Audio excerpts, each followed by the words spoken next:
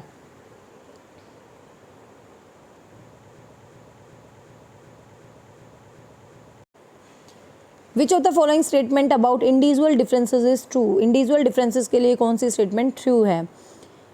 If the intelligence level of the student is same, बच्चों का यदि बुद्धि लब्धि का स्तर समान है, but still the level of achievement भी डिफरेंट, और अचीवमेंट का लेवल डिफरेंट होता है, बिल्कुल सही है ये तो। अगली देखते हैं, all the children don't have some similarities, ये गलत है भाई, क्योंकि बच्चों में सिमिलरिटीज़ कुछ ना कुछ तो होती हैं। The curve showing individual differences is titled to one direction of pole, व्यक्तिगत भिन्नताओं को वक्र खींचकर दिखाने पर एक दिशा की ओर झुक जाता है, नहीं। Individual differences are due to heredity, hereditical individual differences होते हैं, ये भी ठीक है, लेकिन और भी रीजंस होते हैं, बट बेस्ट स्टेटमेंट है 1, क्योंकि इंडिविजुअल डिफरेंसेस, यदि बुद्धि का स्तर समान है तब भी बुद्धि जो आपकी अचीवमेंट है वो डिफ़र होती है, तो ये है इंडिविजुअल डिफरेंसेस, क्योंकि हर बच्चा अपने अपने हिसाब से अचीव करता है चीज़ें, तो आंसर रहेगा 1। नेक्स्ट है, ये कुछ एग्जाम्पल यहाँ पर दिया हुआ है, कुछ एग्जाम्पल यहाँ पर दिया हुआ है, जैसे इजिप्टियन आर्ट है, आर्किटेक्ट है, old kingdom, middle kingdom, new kingdom, ऐसे कुछ थोम है, मतलब कुछ टोम है, सिम्फिक्स एक मूर्ति सी थी जिसका शेर मतलब उसकी धड़ तो मनुष्य की थी और मुंह शेर जैसा था, वो मूर्ति थी भाई सिम्फिक्स। पिरामिड्स हैं, रॉक कट टॉम्ब्स हैं, टेम्पल्स हैं, स्टोन वगैरह हैं, ठीक है। और जैसे मिस्र की कला है, मतलब कुछ इस तरीके से ये मूर्ति है। तो ये पूछा ये मूर्ति किस चीज़ का उदाहरण, मतलब ये जैसे डायग्राम सा बना रखा है किस चीज़ का है।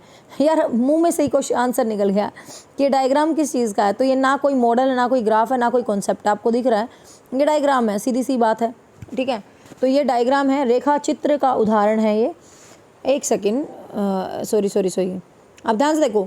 हाँ, ये डायग्राम की शक्ल में बना रखा है, लेकिन डायग्राम नहीं है ये, क्योंकि ध्यान से देखो ये एक तरह से कॉन्सेप्ट क्लियर किया जा रहा है। ध्यान से देखना आप, डायग्राम तो क्या होता, सीधा मैंने ऐसे बना दिया, ऐसे कुछ भी बना दिया, दैट इज़ कॉल्ड डायग्राम, ठीक है। लेकिन ये डायग्राम कैसे बना हुआ, ध्यान से देखो, it's a mind mapping, it's a conceptual understanding. Egypt की आर्ट को डिफाइन कर रखा है कि एक तरफ आर्किटेक्ट है, एक तरफ टोम है, फिर ये है। तो ये जो है ये रेखा चित्र, मतलब ये डायग्राम नहीं है, ये कॉन्सेप्ट, इसको माइंड मैपिंग बोलते हैं। ऐसे नोट्स बनाते हैं ना हम इंग्लिश के, इसको माइंड मैपिंग बोलते हैं, कॉन्सेप्ट मानचित्र। तो इसका आंसर बच्चे सी रहेगा, ठीक है। इसका आंसर रहेगा सी, कॉन्सेप्ट मैप, ठीक है, कॉन्सेप्ट मैप, क्योंकि यहाँ पर यह प्रत्यय बनाकर हमें सिखा रहा है और समझा रहा है। Got it.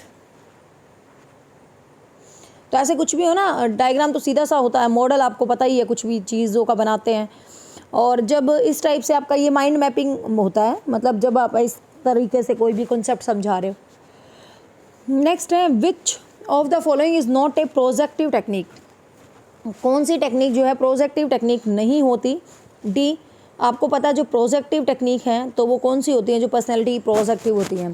प्ले टेक्निक है, वर्ड एसोसिएशन होती है, पिक्चर एसोसिएशन टेस्ट भी होता है, केस स्टडी ये सब्जेक्टिव मेथड होता है, it's not a projective method. तो शब्द साहचर्य और व्यक्तिगत अध्ययन, नाम से ही क्लियर, देखो व्यक्तिगत, रिलेटेड टू व सिंगल पर्सन। तो case study not a projective technique, तो डी रहेगा इसका आंसर।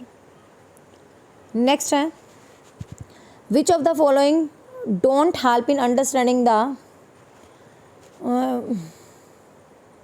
Ethnic individual differences. क्या लिखा ये, प्रजातिगत व्यक्तिगत विभिन्नताओं को समझने के लिए क्या मददगार साबित नहीं होता। Which of not following in the helping in understanding the ethnic मतलब एक तरह से वो होता है जैसे हमारे पुराने से विचार जो नहीं होते। तो प्रजातिगत मतलब प्रजा जो एक तरह से वो पुरानी विचारधाराएं टाइप में। तो which is don't help in understanding, क्या चीज़ हेल्प नहीं करती। व्यक्तिगत विभिन्नताओं को समझने के लिए क्या मददगार साबित नहीं होता। मूल्यावस्था, वर्बल वैल्यू सिस्टम, भाई वैल्यू सिस्टम से तो कहीं ना कहीं हमें आते हैं ना अपने जातिवाद, कुछ भी है। शाब्दिक एवं अशाब्दिक संप्रेषण, जो कम्युनिकेशन संप्रेषण होता है। अधिगम की प्रक्रियाएं भी मैटर करती हैं। बुद्धि, यार बुद्धि से क्या जातिवाद का कोई लेना देना नहीं है। तो डी आंसर रहेगा इसका, डी आंसर रहेगा डी, इंटेलिजेंस। नेक्स्ट है, personality is a dynamic organization. Personality is a dynamic organization within the individual at those psychophysical system that determine his unique adjustment of environment. This definition of personality given by व्यक्तित्व व्यक्ति के उन मनोदैहिक अवस्थाओं का संगठन है जो वातावरण के साथ अपूर्व समायोजन को निर्धारित करते हैं। तो यह परिभाषा किसके द्वारा दी गई है। तो आंसर रहेगा सी, D.W. Allport, G.W. आलपोर्ट, ठीक है, G.W. आलपोर्ट ने ये परिभाषा दी है। नेक्स्ट है, the intelligence of children is, ये तो याद करने की थी डेफिनेशन, कुछ समझाने का नहीं है। The intelligence of children is generally tested by, बच्चों की जो इंटेलिजेंसी है उसको जनरली हम किससे टेस्टेड करते हैं।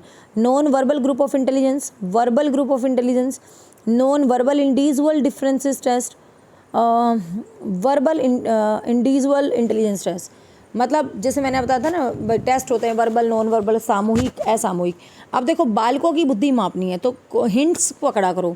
अब बालकों की बुद्धि मापनी है तो मतलब एक ग्रुप की मापनी है, तो सीधी सी बात है ग्रुप तो होगा ही होगा ऑप्शन में। तो ये दो ऑप्शन तो काट दो, ठीक है, क्योंकि यहाँ भी ग्रुप है और यहाँ भी ग्रुप है। अब देखो जब आपको बालकों की मापनी होती है ना तो वर्बल से काम नहीं चलता है, क्योंकि एक एक क्वेश्चन हम नहीं पूछते। बेसिकली जब हम नॉन वर्बल को ही यूज़ करते हैं ताकि एक टाइम में हम ज़्यादा चीज़ें कर पाएँ। तो इसीलिए आंसर होएगा बच्चे नॉन वर्बल। तो आंसर रहेगा A, non verbal group of intelligence. मुझे लग रहा है रीड का पेपर तो वाकई में बहुत इजी है और आप लोग बिल्कुल भी मत डरना। आप लोगों ने तो इतनी अच्छी लेवल की तैयारी कर रखी है यार, और मुझसे जुड़े हरियाणा के बच्चे तो भाई मतलब मुझे लगता है आपको ये पेपर इजी लगने वाला है, और रीड के तो वैसे ही सुपर महारथी होशियार होते हैं, तो कोई मुश्किल तो नहीं है पेपर, ठीक है, अच्छा ही लग रहा है, पढ़ो भाई।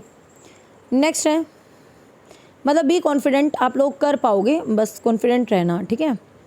एक वीडियो बनाती हूँ आज इसकी स्ट्रेटजी पे, कैसे रीड को करना है, अटैम्प और ये सब कुछ। नेक्स्ट है, which of the following indicates the misuse of intelligence test. Which of the following indicate the misuse of intelligence test? Use of assessment of promotion, IQ labels tagged of children are used by the teacher as an excuse of influence, use of classify the children, use of improving learning process। ये कह रहा है कौन सा बुद्धि परीक्षणों के दुरुपयोग का संकेत है। मिस यूज़ मतलब किससे आपको लग रहा है कि मिस यूज़ हो रहा है बुद्धि के परीक्षणों का? उन्नति के लिए सहायक होते हैं, बिल्कुल होते हैं। बुद्धि का लेबल बालकों पर लगाकर अध्यापक अपनी अकुशलता को छुपाते हैं। बालकों को वर्गीकृत करने में भी होता है, अधिगम प्रक्रिया को बेहतर बनाने में भी होता है। यस, कई बार आपको पता है कमी टीचर में होती है और कहेंगे ये तो बालक ही निकम्मे हैं, कुछ नहीं पढ़ते, ठीक है, तो IQ का लेबल लगा देते हैं, तो ये कहीं ना कहीं मिसयूज़ हो रहा है IQ का, तो बी आंसर रहेगा।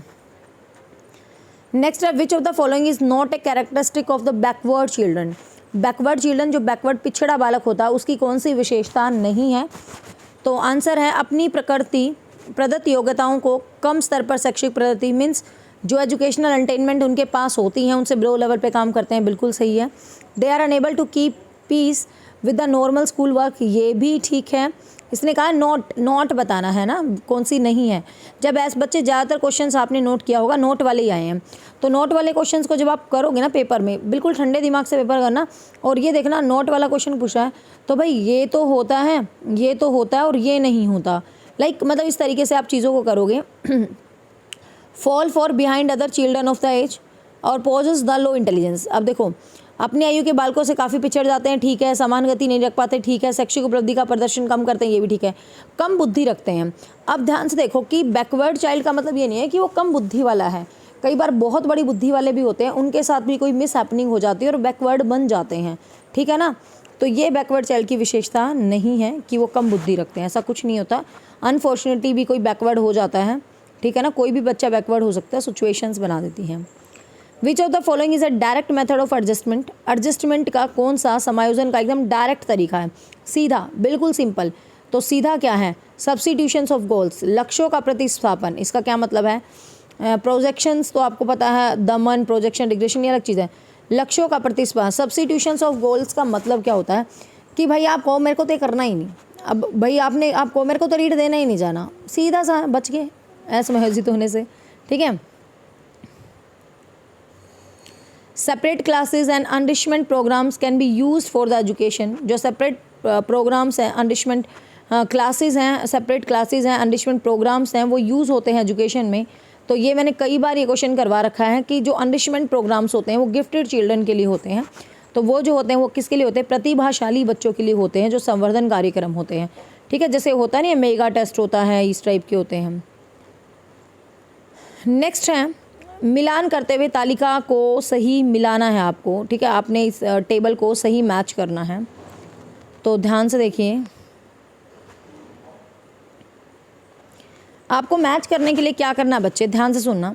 आपको मैच करने के लिए फाइंड आउट करना है कि which option I am damn sure, कि किस ऑप्शन को लेके मैं बहुत ही ज़्यादा श्योर हूँ, कौन सा ऑप्शन है जिसको लेके मैं बहुत ज़्यादा श्योर हूँ, मतलब पक्का हूँ। तो आपने उस ऑप्शन को पहले चेकआउट करना है, ठीक है। अब ध्यान से देखो, मन तरंग को एक रक्षा तंत्र के रूप में वर्गीकृत करते हैं। मन तरंग को एक रक्षा तंत्र के रूप में वर्गीकृत करते हैं। अब आप इस क्वेश्चन, मतलब आपका जो मन है, एक बार इंग्लिश में पढ़ना पड़ेगा, ये तो बड़ा अजीब सा है।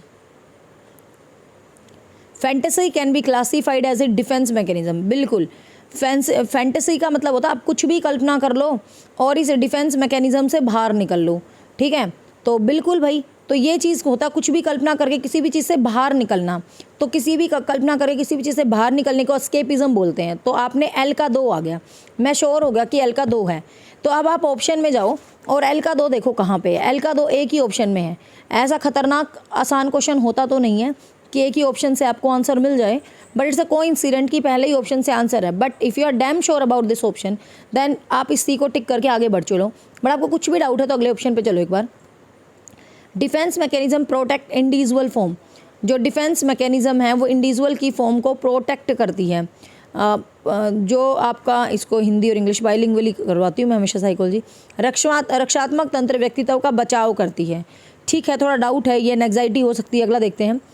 उदातीकरण को रक्षात्मक तंत्र के रूप में वर्गीकरण किया जा सकता है। Sublimation can be classified as a defence mechanism. तो सब्लिमेशन को किस फॉर्म में, sublimation is a kind of substitute, मतलब सब्लिमेशन एक जगह पे दूसरा एक मतलब कर लेना ना, कि मैं ये नहीं कर पाया तो मैंने ये कर लिया, डेट इज़, तो सब्स्टिट्यूट ढूंढना ही होगा ना। तो एन का 3 श्योर है, तो एन का 3 देखो इस ऑप्शन में श्योर है, इसका मतलब इस ऑप्शन पे अपने डाउट है ही नहीं। Compensations can be classified as defence mechanism. आप कंपनसेट कर रहे हो तो मतलब किसी भी चीज़ को नकार रहे हो, ठीक है, तो इसका रहेगा ये 4। ठीक है, तो सीधा आंसर सबका ठीक है।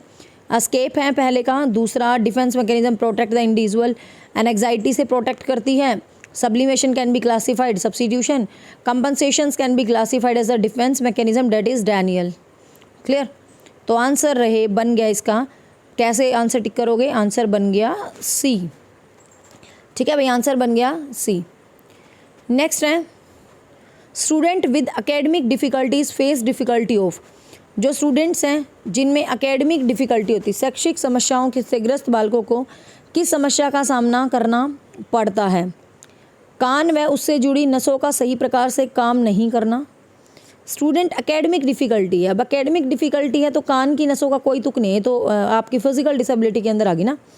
अब नॉर्मेलिटीज़ इन स्पीकर लैंग्वेज ये हो सकती है। रिड्यूस मेंटल अल्ट्रेसनेस, असमानता, मानसिक सक्रियता कम होना, ये भी कोई एकेडमिक नहीं है, ये मेंटल डिसेबिलिटी हो जाएगी, है ना। Displete of the partial and the social intelligence, व्यवहारिक और मानसिक नहीं। एकेडमिक पूछा है तो आपका जो लैंग्वेज स्पीकिंग है इट्स इंक्लूडिंग एकेडमिक, है ना, तो भाषा बोलने में असमानता, बी रहेगा आंसर। नेक्स्ट है which of the following is an processing deficiency in student with learning disability. Which of the following is processing deficiency in student with learning disability. 24 अधिगम नियोग्यता वाले बालकों में प्रकरण संबंधी निम्न में से किस प्रकार की कमी पाई जाती है? संख्याएं संबंधी सूचनाओं को याद करने में, समय और दिशा की कम समझ। ठीक है, हाँ, मतलब किसी भी संख्या को याद नहीं कर पाते, समय दिशा की कम समझ। ठीक है, अत्यधिक सक्रिय व्यवहार कहाँ होते हैं, एक्टिव तो होते ही नहीं है। मांसपेशियों पर कम नियंत्रण, ऐसा कोई चक्कर नहीं है। कम मानसिक सक्रिय, ऐसा कोई चक्कर नहीं है भाई। अधिगम नियोग्यता के प्रकरण में किस प्रकार की कमी पाई जाती है? बच्चे सूचनाओं को याद नहीं रखते, समय, स्थान, दिशा, मतलब उनको सही जानकारियाँ ही नहीं होती, सीधी सी बात है। तो आंसर रहेगा ए। तो आंसर क्या रहेगा भाई? ए। Got it. नेक्स्ट है the purpose of formative evaluation is to, कि जो पर्पस है फॉर्मेटिव इवेल्युएशन का वो क्या है? फॉर्मेटिव इवेल्युएशन मैं आपको कई बार बता चुकी हूँ, जो जिसको आप बोलते हो रचनात्मक या निर्माणात्मक मूल्यांकन, जो टाइमली किया जाता है, जो समय समय पर किया जाता है। एक स्टैंडर्ड इवेल्युएशन होता है, इसमें बच्चों का मूल्यांकन और समझाया जाता है। प्रगति पर गौर करना और उपचारात्मक अनुदेशन की योजना बनाना। इसमें क्या होता है, आपका जो नेचर है, आपकी जो प्रगति है, आपका जो मॉनिटर है, आपकी प्रोग्रेस को ही मॉनिटरेशन किया जाता है और रेमेडियल इंस्ट्रक्शन दी जाती है। मतलब आपको पता है फॉर्मेटिव असेसमेंट में क्या होता है, टाइम टू टाइम बच्चे को चेक किया जाता है, वो क्या गलत कर रहा है, क्या सही कर रहा है, और उसको इंस्ट्रक्शन देके ठीक किया जाता है। तो ए ही इसका राइट आंसर है। मतलब बच्चों आप खुद दिल से बताओ, आपको कहाँ से रीट का पेपर मुश्किल, आप है ना बिल्कुल टेंशन ना लेना, रीट का पेपर बिल्कुल भी मुश्किल नहीं आता, बहुत बेहद आसान सा आएगा और आप डेफिनेटली सिलेक्शन ले लोगे। इसी मोटिवेशन के साथ एग्जाम में बैठना और बिना किसी भी टेंशन के। विच of the following step of research make research and action research. निम्न में से कौन सा शोध एक चरण शोध को क्रियात्मक अनुसंधान बनाता है? ठीक है, कौन सा शोध चरण शोध को क्रियात्मक अनुसंधान बनाता है? उपकल्पनाओं का निर्माण, प्रोग्राम और अंतिम मूल्यांकन। देखो, research make a research action. अरे रिसर्च को रिसर्च एक्शन बनाना, आप कोई क्रियात्मक कर रहे हो तो कोई प्रोग्राम करोगे, कोई फाइनल इवेल्युएशन करोगे, एक्शन पे एक्शन करोगे, तभी तो आपको रिसर्च एक्शन के अंदर आएगा। तो action, program and final evaluation, ना जनरलाइजेशन होता, ना डिजाइनिंग होता, ना फॉर्मेशन होता, तो एक्शन और अंतिम मूल्यांकन। Next, which of the following problem is not suitable for action research. कौन सी समस्या क्रियात्मक अनुसंधान के लिए उपयुक्त नहीं है? कौन सी समस्या क्रियात्मक अनुसंधान के लिए उपयुक्त नहीं है? हिंदी में 5वीं कक्षा के लेख सुधार करना, या इट्स आल्सो एक एक्शन रिसर्च, कोई भी एक्शन है लिया जा रहा है, बच्चों को ठीक किए जा रहे हैं। 7वीं कक्षा के विद्यार्थियों के प्रति लिखित प्रशंसा और मौखिक प्रशंसा का तुलनात्मक अध्ययन, यस ये भी सही है बिल्कुल। परंपरागत विधि के ऊपर कंप्यूटर सहायित अनुदेशन का प्रभाव, आपकी जो efficiency of computer added instruction उस पर ट्रेडिशनल मेथड। ये एक्शन रिसर्च में इसका तो कोई सूटेबिलिटी नहीं है। मतलब एक्शन रिसर्च में क्या, बच्चों टीचर जो है कुछ ना कुछ एक्टिविटी क्लास में करवाता है, बच्चों को समझाता है, हेल्प करता है, बच्चे खुद खोजते हैं, तो इसमें कंप्यूटर रिस्ट्रिक्शन का कोई तुक नहीं है। तो आंसर रहेगा बच्चे सी, आंसर रहेगा C, efficiency of computer aided instructions over traditional method.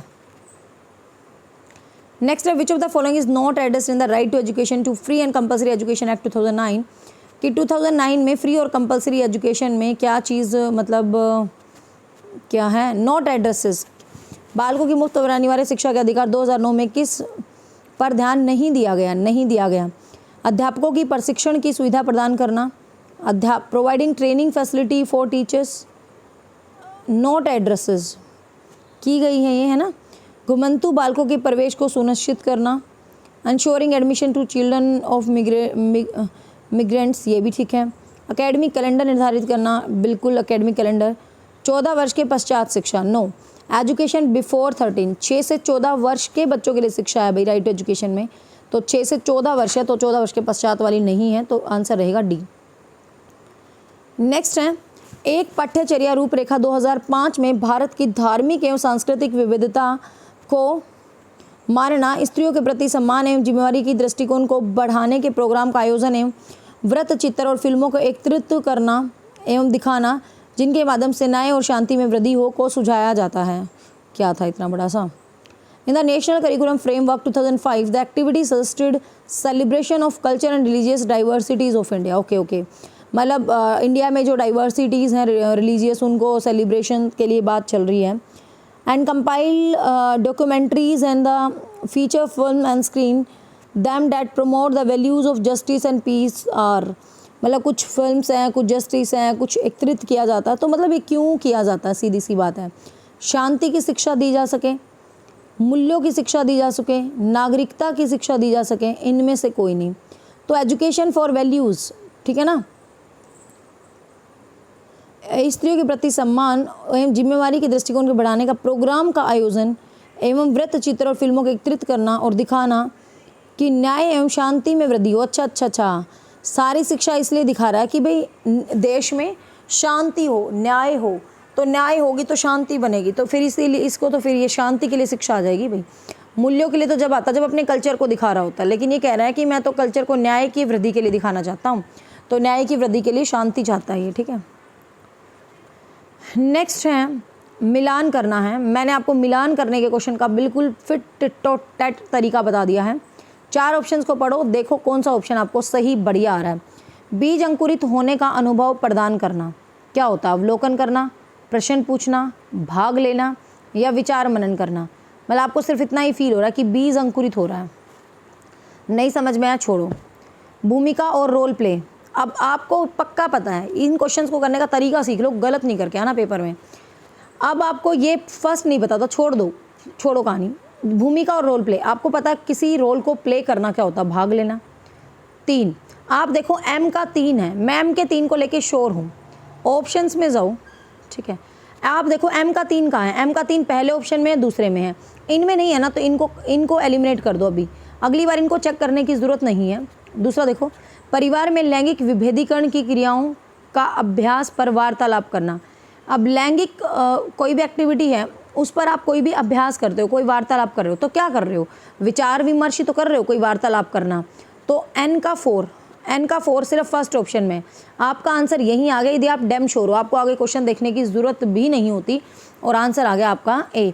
दुग्धशाला के विभिन्न दूध के उत्पादों की प्रक्रिया को बनाना, और ये क्या कहलाता है, और डिब्बा बंद करना। बीज अंकुरित होना is a kind of observation होना, और ये दुग्धशाला के विभिन्न प्रक्रिया बनाकर डिब्बा बंद करना। ओके, ये ऑब्जर्वेशन हो गया ना।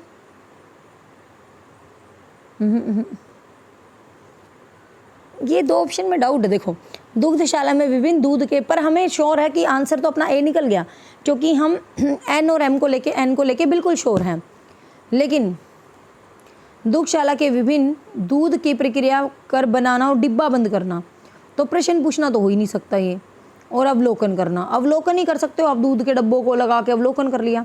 बीज अंकुरित होने का अनुभव प्रदान करना, मतलब एक तरह से जैसे बीज अंकुरित हो रहा है, मैं एक्सपीरियंस कर रहा हूँ तो क्वेश्चन पूछ के बच्चों से एक्सपीरियंस कर रहा हूँ, तो एल का 2 हो गया, एल का 2 हो गया, ये ऑप्शन भी गलत है, और ओ का आपका 1 हो गया, तो ऑप्शन नंबर 1 फिर भी राइट आंसर तो ये निकलेगा। ठीक है, तो गाइज ये थे top 30 questions and I don't think so कि किसी भी बच्चे को, और एटलीस्ट आप ऐप पे इतने दिन से पढ़ रहे हो, यूट्यूब पर भी इतने दिन से पढ़ रहे हो, आई डोंट थिंक सो किसी बच्चे को कोई भी क्वेश्चन सही दिल से बता दो, सिंगल क्वेश्चन भी मुश्किल लगा हो तो, मतलब इतना आसान सा लग रहा है। और भी मैं पेपर्स आपको रिवाइज करवाती रहूँगी। 26 दिसंबर तक पूरा फोकस हम रीड पे रखेंगे, 26 सितंबर तक नहीं, सॉरी 24 तक, क्योंकि 25 को रिलैक्स करना है, दूर दूर जाना है आपको एग्ज़ाम देने। ठीक है, तो hope for the best, good luck. आपको ये वीडियो हेल्पफुल लगी, नहीं लगी, कैसी लगी, कमेंट करके बताओ कि ऐसे आपको PYQ सभी सब्जेक्ट्स के फटाफट 3-4 दिन लगातार रिवाइज करवा दूँ ना, फटाफट बताओ, या तुमने टेस्ट पेपर से कर लिए जो मैं तुम्हें शुरू से कहती आ रही हूँ। ठीक है भाई, bye bye, take care, have a nice day, don't forget to like, share and comment. Thank you.